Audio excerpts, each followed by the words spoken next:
everybody, welcome to CFT 195's first online lecture. Tonight we are going to be talking about oil finishes. And this is a lecture I know you've all been waiting for because you can finally start working on your cutting board, well, finishing your cutting boards at this point.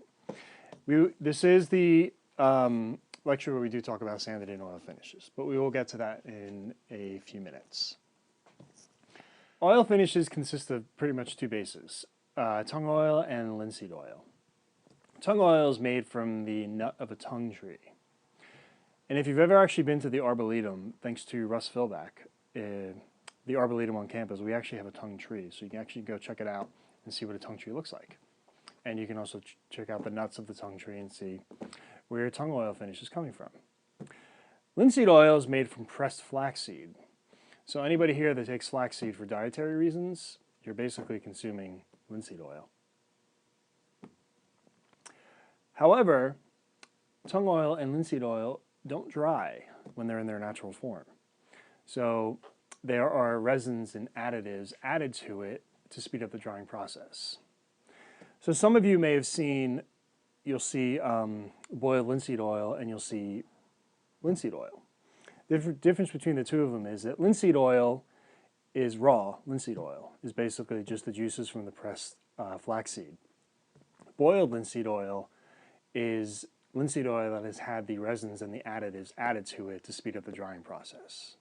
So that's the kind you do not want to consume. However, when both linseed oil and tung oil cure, we talked about that earlier on in the semester. It takes about 30 days for the oil to cure, also known as harden. It does go back to its natural form. So all the resins and the additives have evaporated out of the finish. So if you look in front of me, I have a couple of different oils in front of me. On my right is a Safe Coat natural oil blend.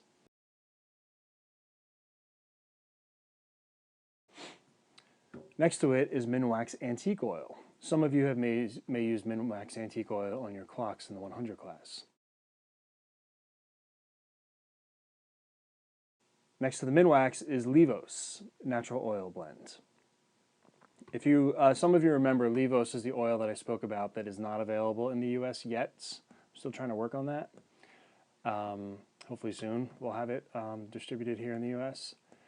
It is available in Canada and Australia. It's the one I think I paid $40 for freight charge for this one little can.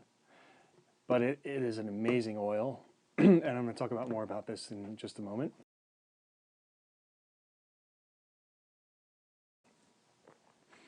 Wakow Danish Oil is, I don't actually know if it's either linseed or tung oil based. If you look up the MSDS for Wakow Danish Oil, it doesn't list what type of oils are used in the product. And if you call Wakow, they can't tell you. It's either because they don't know or they just can't tell you. I don't know. So we just kind of stick it in between both the tung oil and the linseed oil. However, Wakow is a product that you probably want to avoid. It is a pretty poor product, actually. Wakow, back in the day, Wakow Danish Oil was probably up there with Libron finishing oil. But then Wakow was bought by Rust-Oleum, and after it was purchased, Rust-Oleum changed the formula for the finishing oil, and it's now just become a really poor product. So if you actually have Wakow from maybe 10 plus years ago, and you're sitting in your garage, you probably have a pretty good product. However, if you go to Home Depot and you buy this, which is where I bought this earlier on today, don't use it. Just completely stay away from it. Next to the Wakow are tung oil based products. The first one is Libron Pure Tung Oil.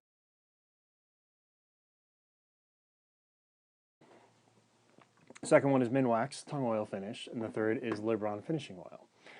A lot of you may have also used the Libron Finishing Oil for your sanded in oil finish on your clocks in the 100 class. It's the oil that we tend to recommend at Palomar College. Now, going back to the Minwax Tung Oil,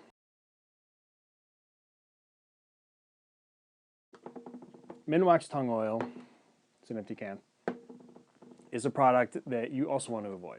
Typically, any oil finish that you get at Home Depot, you probably want to avoid. They're not very good products. It doesn't even list tung oil as its ingredients for the product. So it's kind of hard to say whether or not there's actually tung oil in it. If there is, it's probably less than 5%. It's mostly a varnish blend. Libron Pure Tung Oil is mostly tung oil. I think it's about 75% tung oil with some additives added to it to help with the drying process. But because the tung oil, the percentage of tung oil is a greater amount, it does have a slower drying time than the Libron finishing oil. Libron finishing oil is a tung oil based with the additives and everything added to it to make it to enable it to dry. It's an awesome product. It's a beautiful product. It's a product that we recommend at Palomar College. So one would say, well, what's better, linseed oil based or tung oil based? For the linseed oil, one of the things you want to take into account is that linseed oil yellows significantly after about a year. All oil blends will yellow over time, but linseed oil it's pretty significant how much linseed oil will yellow over time.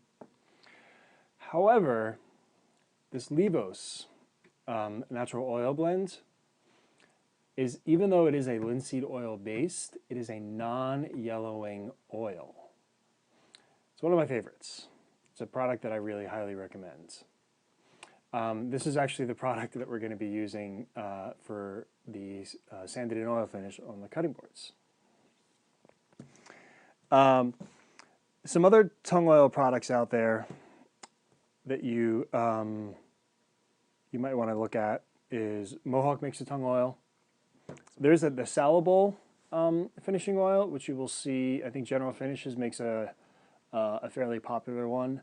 But if you remember, we talked about that when we discussed MSDSs, and the Salable finish was, I think, over 70% paint thinner. So it's not that greatest of a finish. So it's you probably might want to stay away from it. Tried and True, which I know a couple students last semester tried to experiment with that, and they didn't have very much luck. Tried and True is no longer available in the state of California. However, some people still have it in their garage. It's extremely thick. It has to be diluted in order to use it for sanded in oil finish. It's way too thick to use on its own. And Tried and True is also linseed oil based. Sam Malouf makes which most of you are familiar with Sam Malouf, as we make the Sam Malouf chair in the table and chair class. Sam Malouf has an oil out there. It is it's a boiled linseed oil with a raw tung oil blend, and which he also adds varnish to it as well. I think it's a 1:1:1 ratio is how he made it. Formbees makes a tung oil. It is a tung oil varnish blend as well. Mahoney makes a brand of walnut oil, which is very similar to tung oil. So there's been resins added to it to speed up the drying process. Some things you don't want to use on your cutting board is vegetable oils. Problem with vegetable oils is if you have a cutting board that has a little bit of a knot in it, or one of your pieces has a crack on it. Which one of these had a crack? And I don't know where it went. Oh, right here. Right here, this piece of zebra wood right here has a crack in it. And if you use any type of vegetable oil as your oil for your cutting board, it will eventually go rancid, and bacteria will start to grow in it. And you definitely don't want that when you're putting your food on there, and you're cutting your meat that you've just cooked, and you're just adding all this bacteria to it. Not a good combination. Raw walnut oil, which does not go rancid, however, it does not dry. The former instructor for this class, Michelle, used raw walnut oil in the turning class when she made her kitchen utensils. And 5 years later, the utensils still haven't dried. When you still hold on to them, you can still feel the tackiness of the oil. One thing that actually does work, which apparently does not go rancid, is coconut oil. You can use coconut oil as a rubbed-in oil.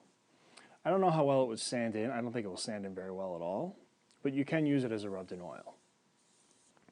Another thing, another type of oil that you can use, which is not really truly recommended because it never really truly dries, is mineral oil. Mineral oil can be used as a wiped-in oil, but the problem is what happens is it starts to push itself out of the pores of the wood, and you'll just end up with, you'll have a cutting board that's kind of constantly tacky because it never dries. If you, at Home Depot, they sell something called a butcher block conditioner. And all this is mineral oil and wax blended together. And the wax is put in there to help the mineral oil harden, but it never really truly hardens. Let's talk about the pros and cons of the sanded-in oil finish. Sanded-in oil finish is a beautiful finish.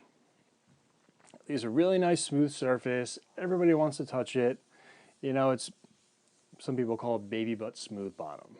It's a beautiful finish. Problems are, it's extremely labor intensive. So if you don't like to sand, this is not the finish for you. And it provides zero protection for the wood. All it does is, the oil is absorbed into the wood. It doesn't create any type of surface film finish, and the oil just enhances the color of the wood.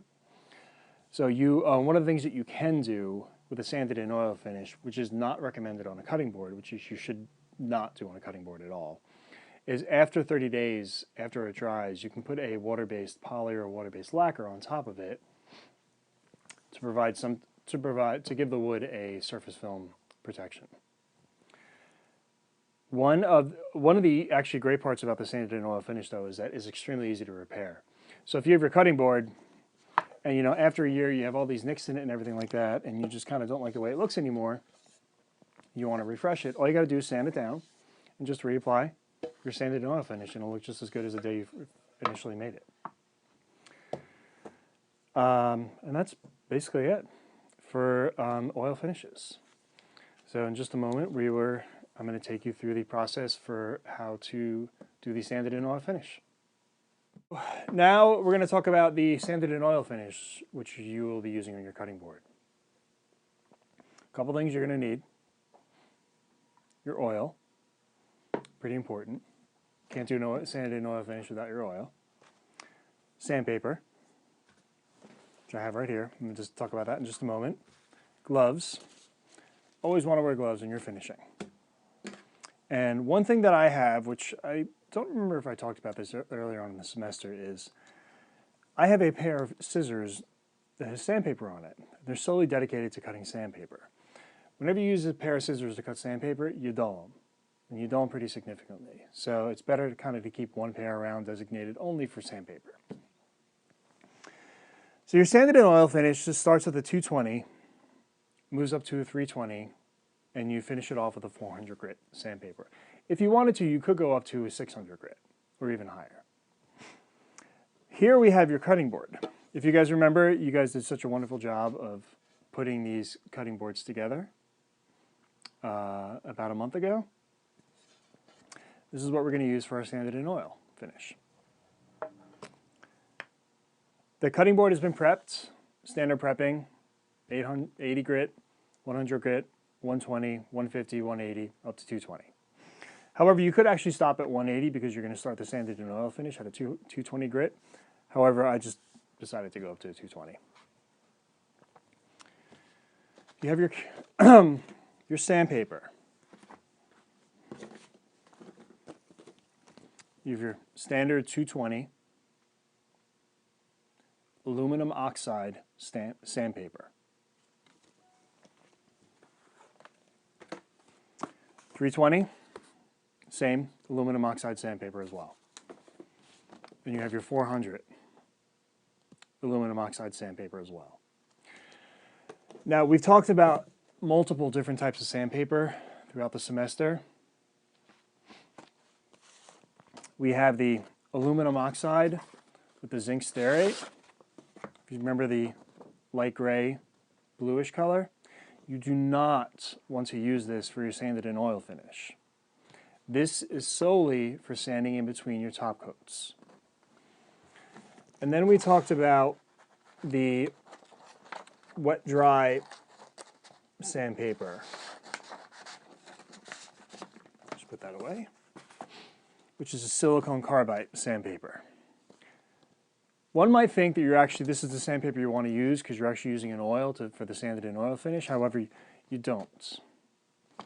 Stay away from the wet dry sandpaper for the sanded in oil finish. It's a little too hard for the sanded in oil finish.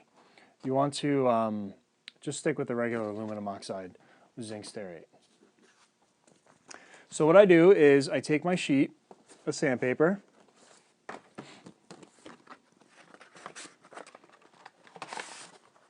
and then I just fold it, I cut it, and I fold it again. Then I end up with 4 squares of sandpaper. 2, 3, 4. Very simple. I take the sandpaper, the square, and I fold it into squares. Fold it once, fold it twice. I open up my oil. Remember, safety goggles whenever using a finish. Got to protect those eyes. And I can't get this one open.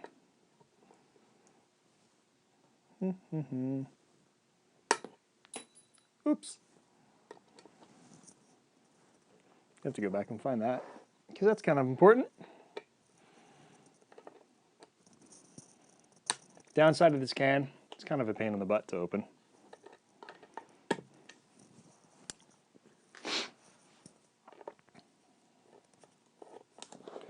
Now normally, I would have a rag of some sort. Not a rag, but like a little dish or something like that to put the oil in. But we're not really going to worry about that too much right now, considering we're in my shop. So it's not a big deal. I do need a stir stick. So let me just come over here and grab a little scrap piece of wood. Perfect. Break it down, take my oil, just kind of mix it up. Levos actually has a nice scent to it as well.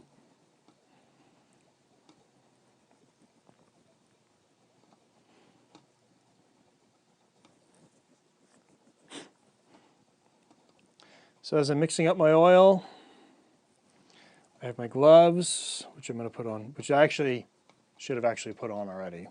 Let me stop what I'm doing. By the way, if you do have a watch on, you might want to take your watch off during this process because this process is a little messy. So I've got my gloves, put my gloves on.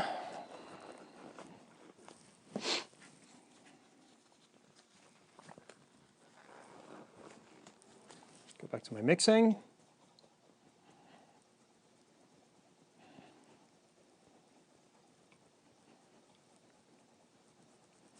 So one of the disadvantages of the sanded in oil finish is if you look at this board, it spins.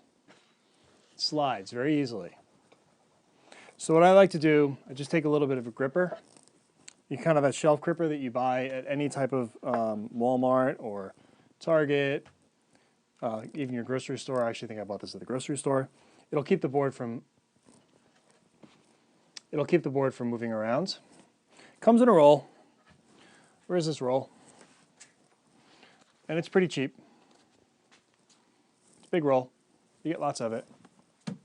It is reusable. It keeps the board from moving around.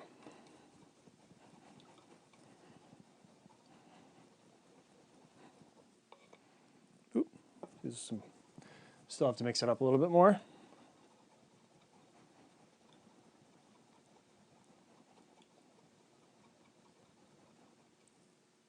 There we go. Remember, if there's always some residue on the bottom of the can, you always want to make sure it's fully mixed prior to using it. All right, So what I'm actually going to do is, and I have a rag right behind me. I'm just going to take a little bit from the can and dump it directly onto the board.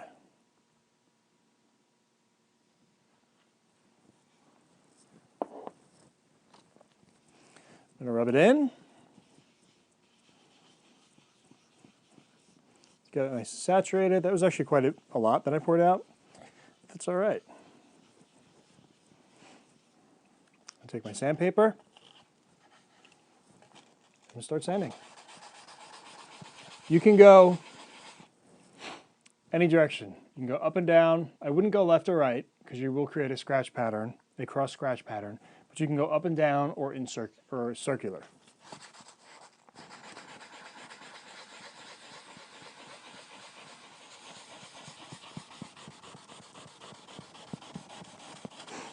And you want to sand it in small sections at a time. You don't need to do the whole, one whole side at once. You just cut it into little, depending upon the size of your board, just little sections. And you see here, it creates a slurry while you're doing it, which is the slush of the sawdust mixed with the oil. We talked about during the grain filling lecture that the slurry that the sanded in oil finish creates acts as a grain filler as well.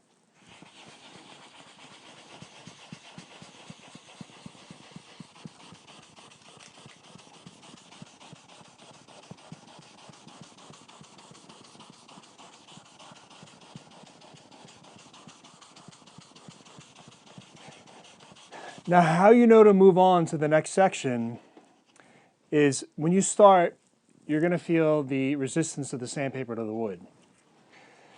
And as you working the oil in, you can actually hear that the resistance is kind of dissipating, and it becomes a lot more slick. So when that happens, it's time to move on to the next side. We'll just move on over to the next little area. Remember, when doing your sanded in, you do not use the tips of your fingers. Always use the flats of your fingers.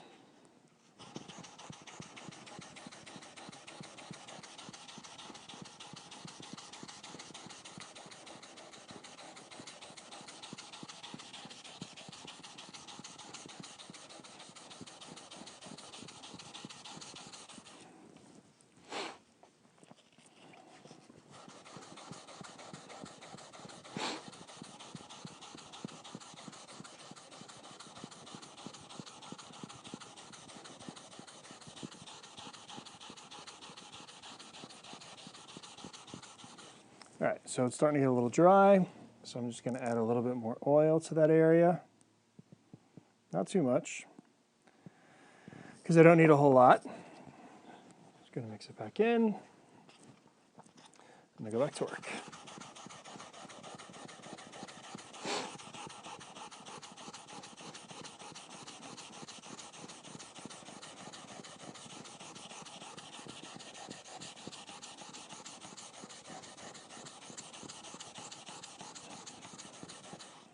As you can see, it's quite a bit of work.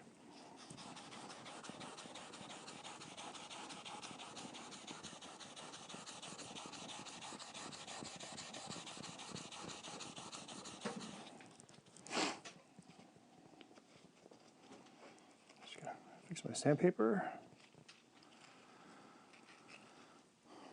Sandpaper started buckling a little bit, so I was just adjusting it.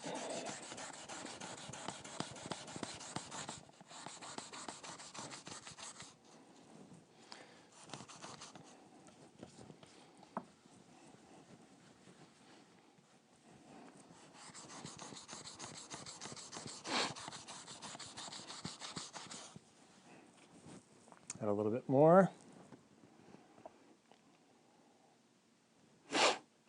Excuse me. Sorry about that.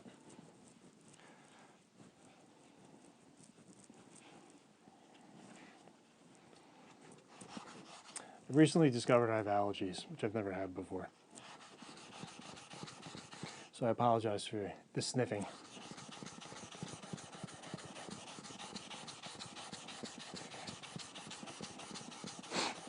So as I just splattered oil on my pants, you do not want to be doing this in your nice clothes. Make sure you are in work clothes when doing this, and if you have an apron, put your apron on.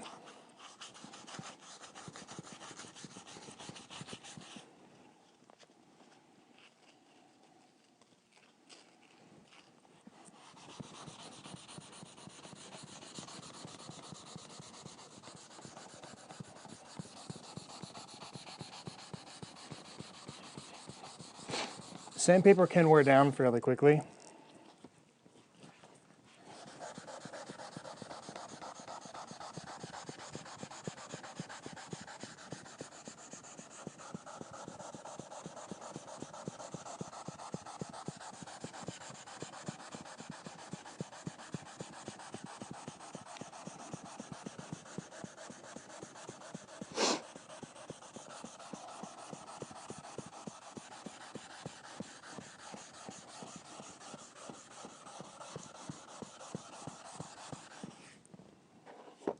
Oops. A little bit more oil. Since I'm working my way further down on the board, it's good to have a little rag around, clean up your mess. Spread the oil in. Spread the oil around, I should say. And go to work.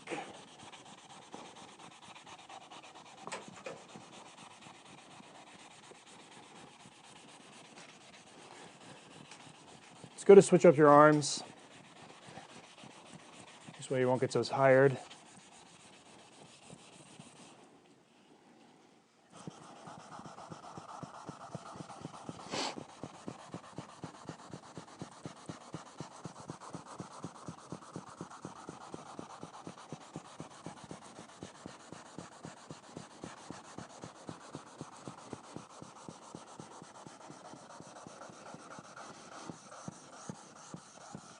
So with the sanded in oil finish, it's kind of like when you're prepping your board, most of the work is going to be done with your 80 grit. It's going to remove all your mill marks. And then you start the burnishing process of the wood with your 100 grit. The sanded in oil finish, most of the work is going to be done with your 220. And then as you move up, the sanding process gets a lot easier and less intense. So the 220 really is going to requires the most work.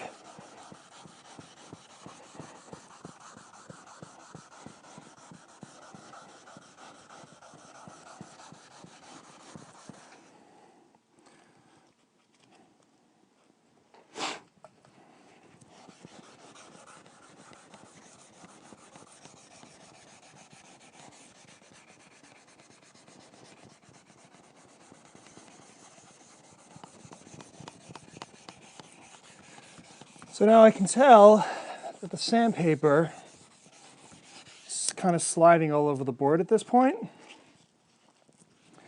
which means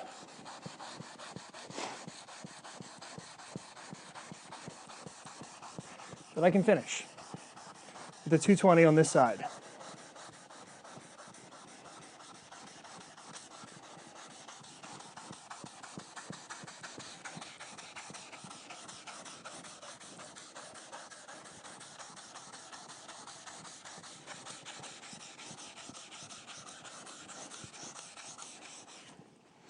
Just going to go over it one more time.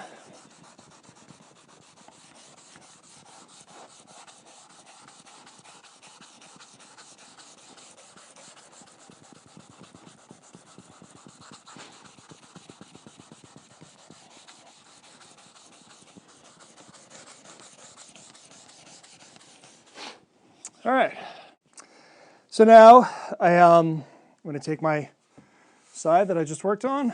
I'm going to wipe off all the excess oil and all the slurry. As you can see, makes quite the mess.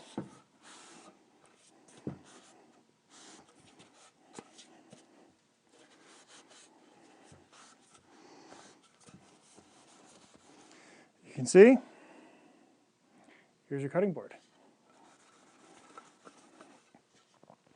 Now, some may tell you to wait 24 hours and flip it over into the other side.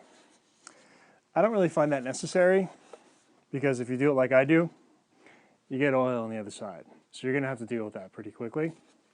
I'm a little messy when I do my sanded in oil finish. So what I'm going to do now is I'm going to flip it over. I'm going to repeat the same thing on the other side. Once that is done, I'm going to wait 24 hours and then I'm going to move on to the 320 coat. And then once that is done, I'm going to wait 24 hours and move on to the 400. So you always have to wait 24 hours in between each coat. One important thing that you have to look for, this is extremely important, is bleed back. Unfortunately, I don't really have any at the moment, so I can't really show you. But hopefully when we're in class, I might specifically leave some bleed back on here for you, just so you can actually see in person what bleed back is. But bleed back basically is the oil pushing itself out of the pores. So you kind of end up with like tiny little spots of oil that are pushing through the pores of the wood. And you just want to make sure you wipe those out and eliminate them. So you just kind of, while it's drying, you're going to have to come back and check it every 30 minutes or so for the first couple hours, just to make sure you have no bleed back. So now what I'm going to do is I'm just going to flip it back over. I'm done with the sandpaper, so I'm going to set this aside. I'm going to start all over again on this side with the 220. Now in terms of cleanup, fortunately for me, Levos is not combustible. However, most penetrating oil finishes are. So your Libron, your Minwax, your Wakow Danish Oil, your Minwax Antique Oil, all of those are combustible. So it is extremely important that when you use your sandpaper that you're discarding, that you open it up and that you lay it out flat and you allow it to dry properly. Same thing goes with any rags. You have to open up your rags, lay them out flat, and allow them to dry properly. You need to allow them to harden. Once they've hardened, that means all the chemicals have pretty much evaporated out of the rag or the sandpaper, and then you can discard it. So you can take it, you can lay it over the trash can if you want. Sometimes I lay it on my joiner. Just you want to put it on an area that's not going to catch fire. So that is it for your penetrating oil finish. There's no need for you to watch me do the 220 on the other side. You got to see me do it on the first side. And then, so I hope you guys enjoy this, and I will see you guys in class. Thank you.